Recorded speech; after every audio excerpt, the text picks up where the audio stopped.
वहीं हैदराबाद के law university के छात्रों को लेकर चल रहे विवाद पर नया अपडेट है। अब इस मामले में खुद भारत के मुख्य न्यायाधीश सूर्यकांत ने दखल दिया। सीजेआई ने बार काउंसिल ऑफ इंडिया को फटकार लगाते हुए कहा कि ये पूरा मामला उनके और छात्रों के बीच का है और इसमें बार काउंसिल दखल देने वाला कोई नहीं है। दरअसल हैदराबाद के NASLAR यूनिवर्सिटी ऑफ लॉ के छात्रों ने चीफ जस्टिस ऑफ इंडिया को दीक्षांत समारोह में चीफ गेस्ट बनाने का विरोध किया था। इसे अनुशासन का मुद्दा बनाते हुए बार काउंसिल ऑफ इंडिया ने NALSAR के 2026 बैच के छात्रों का कोर्ट में एनरोलमेंट रोकने को कहा था।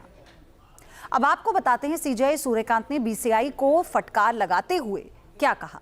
और बार एंड बेंच की रिपोर्ट के मुताबिक बार काउंसिल के फैसले के खिलाफ सीनियर वकील के परमेश्वर ने याचिका का जिक्र किया और कहा कि यूनिवर्सिटी में ये क्या हो रहा है, BCI का इससे पहले क्या लेना देना रहा, इस पर भी बात हुई। इस पर सीजेआई सूर्यकांत ने सहमति जताते हुए कहा कि जाहिर है ये बिल्कुल गैर जरूरी है, ये छात्रों और मेरे बीच की बातचीत है और BCI मुद्दा उठाने वाला कौन होता है, ये पूरी तरह से गैर जरूरी है।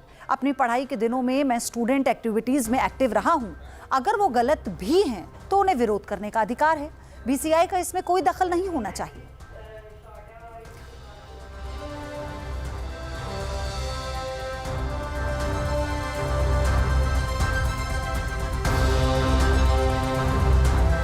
दरअसल बार काउंसिल ऑफ इंडिया के एक फैसले ने सीजेआई सूर्यकांत को दखल देने पर मजबूर कर दिया। बार काउंसिल ऑफ इंडिया ने 13 अगस्त को सभी राज्यों की बार काउंसिल को निर्देश दिया NALSAR के 2026 बैच के छात्रों को अगले आदेश तक एनरोल न करने को कहा है। BCI ने सीजेआई के खिलाफ कैंपेन चलाने वाले छात्रों को गैर जिम्मेदार बताकर कार्रवाई की, लेकिन आदेश जारी होने के कुछ ही घंटों के अंदर बार काउंसिल ने अपना फैसला वापस ले लिया। दरअसल दिल्ली में जब जंतर मंतर पर छात्रों का प्रदर्शन चल रहा था, उसी वक्त का ये मामला है। National academy of legal studies and research यानी NALSAR हैदराबाद की लॉ यूनिवर्सिटी है। यहाँ के करीब 450 छात्रों ने यूनिवर्सिटी के दीक्षांत समारोह में सीजेआई सूर्यकांत को चीफ गेस्ट बनाने का विरोध किया था। 23 जुलाई को NALSAR के 70 छात्रों ने प्रशासन को पत्र लिखकर सीजेआई को निमंत्रण देने का विरोध किया था। 25 जुलाई को 380 छात्रों ने इस विरोध का समर्थन किया, जिससे कुल करीब 450 छात्र इसमें होंगे।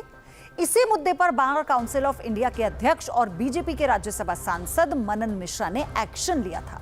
उन्होंने छात्रों को गैर जिम्मेदार बताते हुए एनरोलमेंट रोकने का आदेश दिया था। इसका CJP ने भी तीखा विरोध किया था।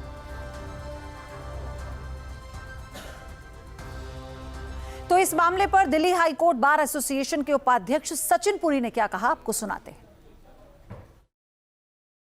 देखिए, जो डिसीजन BCI का था वो गलत था, हार्श डिसीजन था, इलीगल डिसीजन था and I am very happy to see कि वो डिसीजन उन्होंने रोल बैक किया है। ये स्टूडेंट्स कुछ ही दिनों में हमारे कोलीग्स होने वाले हैं बार में, और इस किस्म के हार्श डिसीजंस और जल्दबाजी में लिए गए डिसीजंस आर नॉट करेक्ट।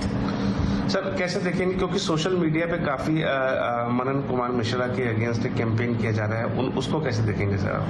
देखिए, उस पर मैं कोई कमेंट नहीं करना चाहूंगा। वो पॉलिटिकल कैंपेन है और पॉलिटिकल कैंपेन तो आप जानते ही हैं कैसे होती है। सर कोकरोच जनता पार्टी भी कह रही है कि मनन मिश्रा के खिलाफ हम एक आंदोलन करने जा रहे हैं, क्या कहेंगे सर? देखिए, वो तो अपॉर्चुनिस्ट पार्टी है, जो मौका उनको मिलता है उस पर वो अपॉर्चुनिटी उसको इनकैश करने की पूरी कोशिश करते हैं, लेकिन वो डिसीजन रोल बैक हो चुका है BCI का। BCI को ऐसे डिसीजंस नहीं लेने चाहिए जो उन्होंने लिए थे।